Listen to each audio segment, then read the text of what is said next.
The Diary of a Wimpy Kid live action movies are amazing. They are based on the books written by Jeff Kinney. It stars Greg Heffley, a kid trying to live through his life in middle school. He has a best friend named Rowley, who is a lot more childlike compared to Greg. He's an egomaniac who considers himself to be the 19th most popular person in the entire school.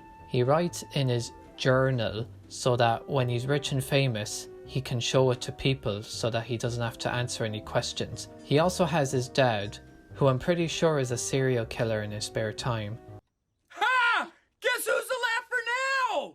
Me! I'm the laugher! I'm the laughingest laugher that ever laughed! Ha ha ha! His mum, who unintentionally embarrasses her son almost every time.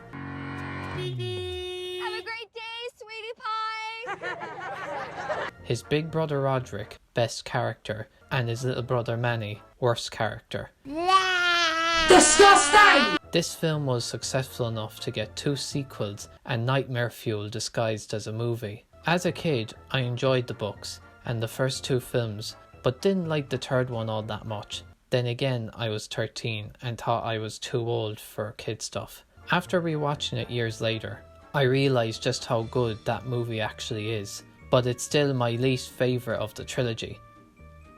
Get that thing away from me. That doesn't count. When Martin Scorsese said superhero movies are ruining cinema, I believed him. Because of their existence, it means masterpieces like the Diary of a Wimpy Kid films don't get the attention they deserve.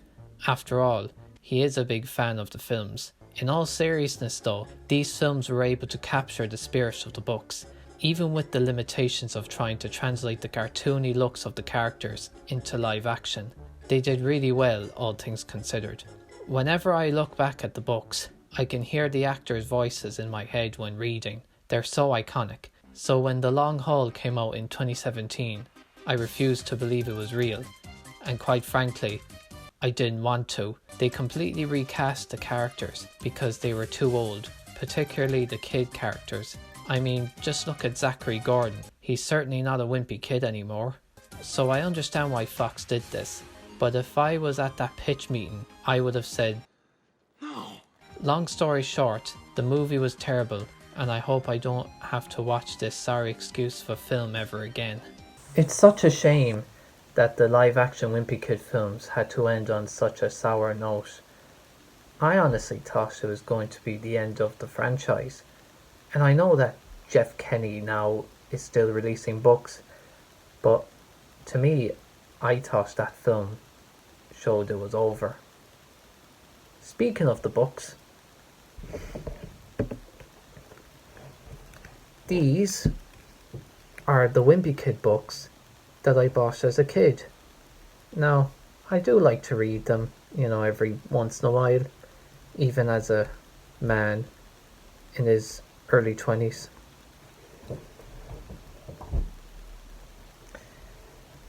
And then one day, I was just scrolling through Twitter and I found that Disney released a trailer, and it's for a rebooted Wimpy Kid film. And guess what? It was animated. What do you know? Yeah. Honestly, it is weird, because usually films based on animation get live action remakes. So I don't know, I just kind of think that was kind of funny. In 2021, it was announced that a 3D animated Wimpy Kid film was in the works, exclusively streaming on Disney+. I was kind of excited. With it being animated, that means there should be no limitations with how expressive the characters can get physically. The animation in the trailer looks so good, I could eat it. It reminds me of the Charlie Brown movie with a little bit of Captain Underpants. This is a chance for a new generation of kids to experience a new Wimpy Kid film. When it came out, I sat down, opened up Disney+, watched it, and it sure is an animated Wimpy Kid movie, alright. And not a good one. I mean, it's okay. Nothing offensive or anything like that. The characters look exactly like how they did in the books, and the voice actors for the main characters did the best they could with what they were given. But the most disappointing aspect of the film was the animation. Why did Disney promise us stylish animation and give us this bland alternative instead? I'm sorry about that. No, you're not. You're full of shit. Just fuck you. Disney. It's not terrible or anything like that. It's just I feel nothing when I look at it. In fact, just compare the trailer with the final film. It's night and day. There's something off-putting about the animation. I can't quite put my finger on it.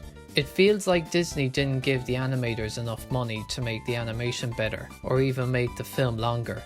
Oh yeah, the length of the film was just shy of an hour long, which is kinda pitiful. It barely qualifies as a feature-length motion picture. Even if the film was half an hour longer, the characters would have been more fleshed out. They could even add some more iconic moments from the book, or just make up scenes not in the book if it works within the story, like the mother and son sweetheart dance near the end of the first film. This movie is basically a speedrun of the live action version, a retelling that doesn't add anything better than what we've got before. The soundtrack was pretty lame. It doesn't stick out like the original films. Some of the side characters like Chirag don't get enough things to do or say. In fact, I don't think he said anything. The Chirag in the live action films didn't get much screen time, but had so many funny things to do and say that makes him my favourite character in the entire franchise. Stop! Good God, man! You almost got the cheese touch. I'm Chirag Gupta, and I'm single. The film mostly covers Greg and Rowley, which makes sense as they are the main characters.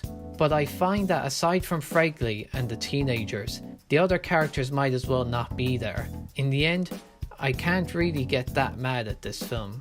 It's just a nothing film that had all the potential in the world, and it got sucked out like fat after a liposuction. The fact that there is going to be a sequel coming out this year shows there was enough faith from Disney that it's going to do so well. It makes it all the more baffling why Disney, with all the money they have, not invest more money into this film. If the long haul killed the franchise, then this film is its corpse Disney dug up years later and tried to make it vaguely resemble what the series was about. The long haul is still the worst of these series of films by a country mile, but this film in particular is just a forgettable experience. I don't really want to see this film again. I hope the sequel will be better, but I'm not holding out much hope. Honestly, I wanted this film to be really good, but it wasn't. Honestly, I take no joy in saying that. Oh well, at least it isn't as bad as how Roderick spells the name of his band, Loaded Diaper. Imagine if his English teacher saw that. That teacher would have an aneurysm.